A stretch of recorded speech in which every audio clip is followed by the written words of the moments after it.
Sunday, April 20th, total war. The CIA is being dismantled in real time. Traitors are fleeing. Panic is spreading, and Trump's final purge is now in motion. The deep state's nerve center is being ripped apart, and there's no going back. CIA offers buyout to entire workforce as part of the Trump makeover. CIA whistleblower reveals that Hillary, Brennan, and Obama were responsible for the execution of Team SEAL 6. Jesse Waters just ended Hillary Clinton's crime family after she gets exposed for approving Russia's hoax lie. Has there ever been a dirtier politician than Hillary Clinton? You want the video? Sure. News alert, Hillary Clinton has been directly connected to the Russia hoax. Hillary's former campaign manager, a guy named Robbie Mook, a typical Clinton crony name if you've ever heard one, was testifying under oath. And Durham got him to spill his guts. The Mook admitted that Hillary Clinton personally approved pushing a fake story about Trump and the Russians. The story was about Trump and a Russian bank, and the story was made up. And the people on Clinton's side knew it was made up because they're the ones who made it up. Mook was shaky on the stand today. He testified that the Clinton campaign wasn't totally confident the story was real, because it wasn't, but they wanted the media to write about it anyway. Mook asked Hillary if she wanted him to plant the story with a reporter. Hillary said yes. And then when it hit the internet, she retweeted it, spreading the Russia hoax like wildfire. By the way, that tweet right there, blatant disinformation. It's still up on Twitter. But if you tweet that there's only two genders, that gets wiped out.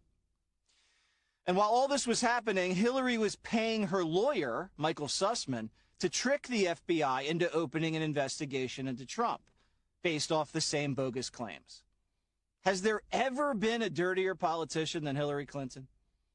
And if I were Robbie Mook and I just ratted out Hillary on the stand, I'd hire a food tech. What's happening, it seems to me, is they're being fed propaganda by the far left. And they believe it. It's really unfortunate. But the real problem is not the people. It's not like the crazy guy that firebombs a Tesla dealership. It's the people pushing the propaganda that caused that guy to do it. Those are the real villains here, and we're going to go after them. And the president's made it clear we're going to go after them. The ones providing the money, the ones pushing the lies and propaganda. We're going after them. Hex says goes off on fake news hoaxsters over new signal hoax. Watch Hexes goes off on fake news hoaxsters over new signal hoax.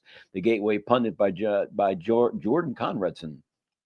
In a passionate response to media scrutiny, Hexeth confronts the ongoing battle against misinformation and defends his mission to reform the Pentagon, emphasizing the importance of transparency and accountability in reporting.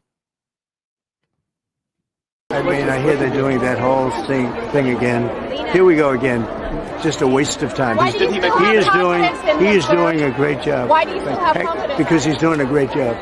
Thanks, ask the Houthis how he's doing. Ask the Houthis how much this function has. There's none. Pete's doing a great job.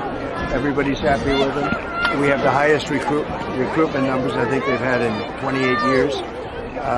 No, he's doing a great job. It's just fake news. They just bring up stories. I guess it sounds like disgruntled employees. You know, he was put there to get rid of a lot of bad people, and that's what he's doing. So you don't always have friends when you do that. It's all fake. The new financial system is coming, and both have signed off on it. Klaus Schwab resigns as World Economic Forum chairman. Things are speeding up a little bit. You feel it? Klaus Schwab steps down as World Economic Chairman.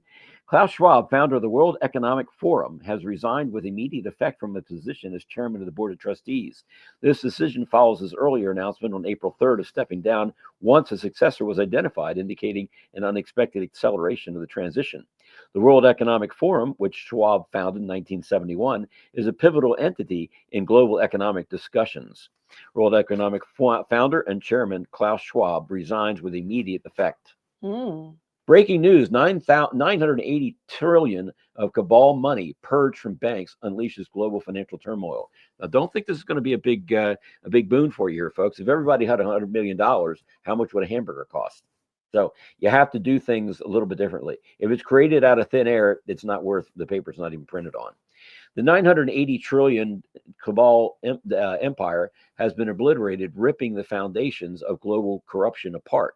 Chaos reigns as a shadow elite crumble, exposing their decades-long stranglehold on humanity.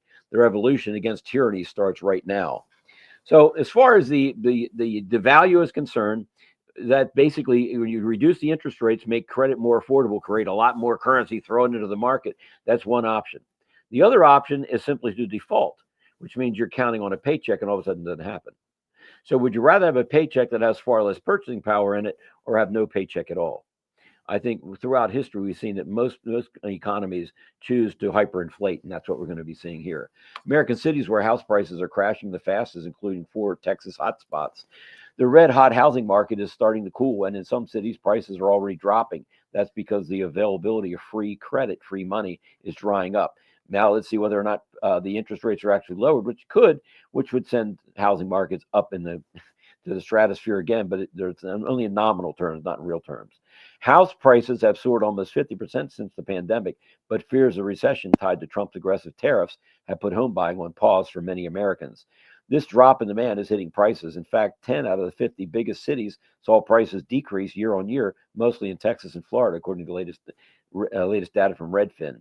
A lot of buyers, especially first-timers, are backing off because they're nervous about a potential recession, Redfin agent Venus Martinez explained. Some house hunters are hanging out on the sidelines because they're hopeful mortgage rates will come back down soon. The buyers who are still active, typically those who need to move, are picky and unwilling to pay over asking price. And those buyers have the right strategy. Many of today's sellers are willing to negotiate the price down. Cities with the biggest year-over-year price decreases: Jacksonville, San Antonio, Montgomery County, Pennsylvania, Oakland, Austin, Portland, Dallas, all heading down, folks.